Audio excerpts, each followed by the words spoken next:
শুক্রবার টুলু মণ্ডলের সম্পত্তির যে পরিসংখ্যান মুখ্যমন্ত্রী দিয়েছেন তা চোখ কপালে তোলার মতো। সব মিলিয়ে যে তা আরও কয়েকশো কোটি ছাড়িয়ে যেতে পারে তা বলার অপেক্ষা রাখে না।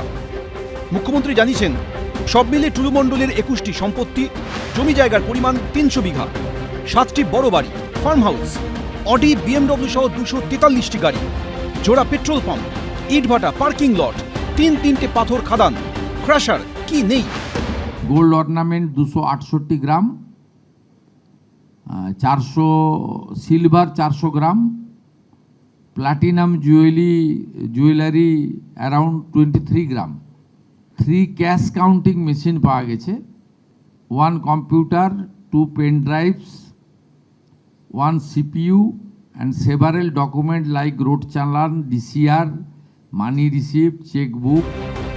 সূত্রের দাবি কলকাতা সহ দেশের একাধিক মেট্রো শহর এমনকি বিদেশেও ছড়িয়ে রয়েছে টুলু মণ্ডলের সম্পত্তির জাল। তার মধ্যে কলকাতাতেই নাকি রয়েছে 20 থেকে 25টি সম্পত্তি। টুলু মণ্ডল স্ত্রী ও সন্তানকে নিয়ে নিজে থাকতেন অভিজাত আবাসন আরবানায়।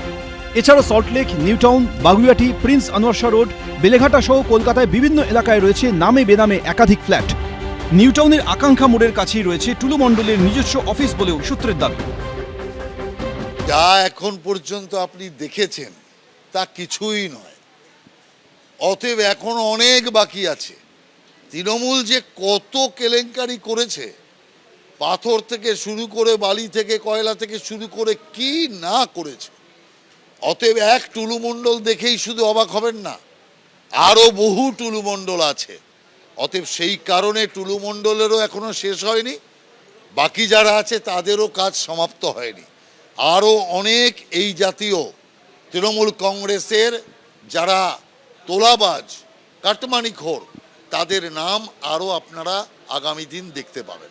টুলু মণ্ডল বলে আজকে যে সমস্ত বিভিন্ন জিনিস সামনে আসছে, গুপ্তধনের সন্ধান পাওয়া যাচ্ছে, যদি মনে হয় যে যদি খবর পাওয়া যায় বা যদি কোনো তথ্য পাওয়া যায় বা যদি কোনো প্রমাণ পাওয়া যায় যে বিশেষ কোনো ব্যক্তির ওই জেলার মাথায় হাত ছিল বলে টুলু মণ্ডল নিরাপদে করতে পেরেছেন, তো পুলিশ তাকে অ্যারেস্ট করুক, কে বারণ করেছে।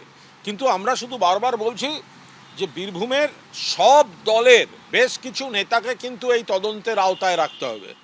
এটা শুধুমাত্র একটা দিকে চাপিয়ে দেওয়া হলো, বিষয়টা সেরম নয়। ওই বীরভূমেই অন্য দলের সব বড় বড় নেতারা আছেন, তো তারা কি চোখ বুজে ঘুমোচ্ছিলেন নাকি তাদের সঙ্গে এদের যোগাযোগ ছিল না?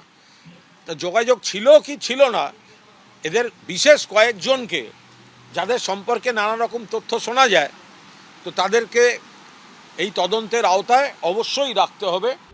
কার প্রচ্ছন্ন প্রশ্রয় এই সাম্রাজ্য গড়লেন টুলু মণ্ডল, তা নিয়ে চড়ছে রাজনীতির পারদ। এবিপি আনন্দ, এগিয়ে থাকে, এগিয়ে রাখে।